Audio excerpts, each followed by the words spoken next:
Olá, Vitor Ferreira, Caminhando com Cristo, nossa reflexão para essa quarta-feira.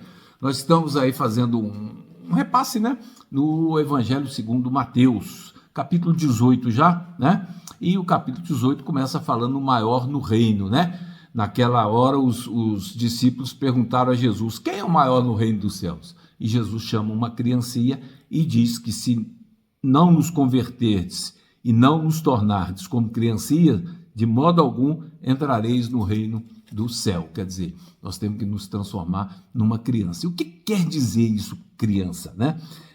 Os aqui mencionados como meninos, como crianças, que acreditam em Cristo, não são simplesmente aqueles que são jovens de idade, mas criancinhas pequenas em Cristo. Há um aviso contido nessas palavras, para que não egoisticamente negligenciemos ou desprezemos nossos irmãos mais fracos, para que não sejamos implacáveis, exigentes, julgando e condenando os outros, e assim os desencorajando, né? A pessoa começou na fé, começou a estudar, aprender e tudo mais, passa por uma dificuldade, vê aí, não adiantou, mas Cristo nunca disse que nós não teríamos aflição, pelo contrário, ele disse, no mundo tereis aflição, né? Mas tem bom ânimo, eu venci o mundo, né? Então, as aflições vêm, tá certo?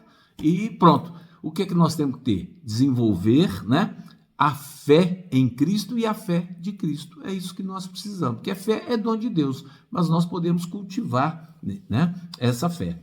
Certo?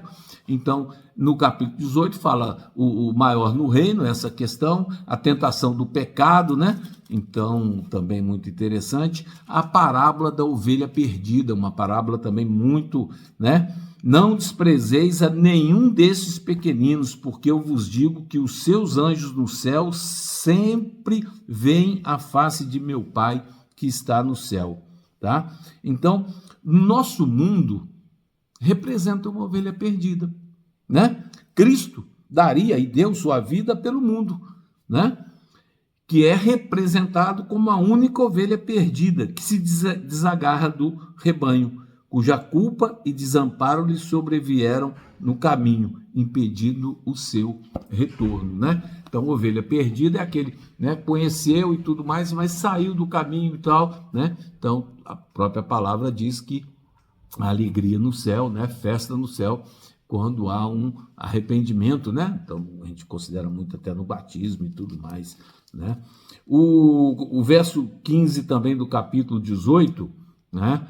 E além disso, se teu irmão pecar contra ti, vai e diz-lhe a sua culpa entre ti e ele somente. Se ele te ouvir, ganhaste teu irmão. Então, se alguém cometeu alguma coisa contra você, ou você contra alguém, vá, converse, explique, peça perdão, acabou, né? O perdão, quem tem poder para perdoar é Cristo, né? Cristo, é esse que tem poder para perdoar os pecados. Agora, entre irmãos, nós podemos nos perdoar um ao outro, entender, né? Tá certo? Tá? Isso aí também é uma questão muito interessante. O perdão que eu dou para o meu irmão é deixá-lo tranquilo, livre de consciência, tudo tranquilo, tá certo? Não quer dizer que ele vai para o céu porque eu estou perdoando, eu sou um pecador, né? Quem tem poder para perdoar pecados no que tange a salvação é Cristo, ok? Não é padre, não é pastor, não é bispo, ninguém, é Cristo, tá certo? Aliás, é blasfêmia, né? Cristo foi acusado disso, né?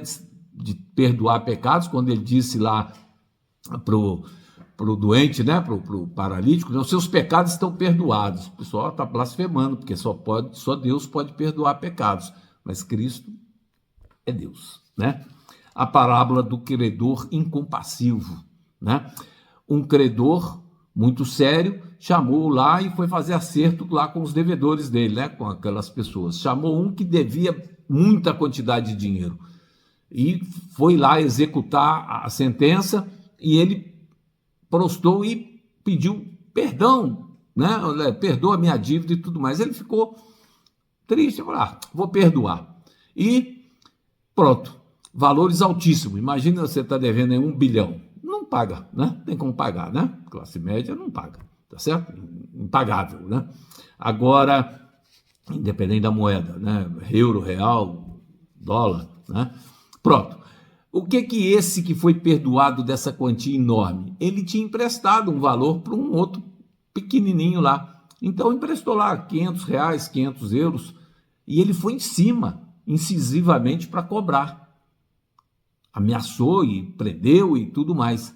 Só que um dos servos falou com o senhor, falou: olha, aquele que você perdoou esse valor altíssimo está maltratando o que deve a ele lá migalhas. E aí esse senhor tomou tudo e cortou aquilo que tinha feito, né? Então nós devemos, somos perdoados por Cristo, por que não vamos perdoar um irmão? Não é verdade? Né?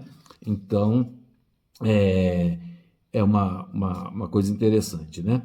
Os nomes daqueles que pecam e se recusam a se arrepender não devem ser mantidos nos livros da igreja, para que os santos não sejam responsabilizados por suas más ações. Santos aqui é os separados, tá?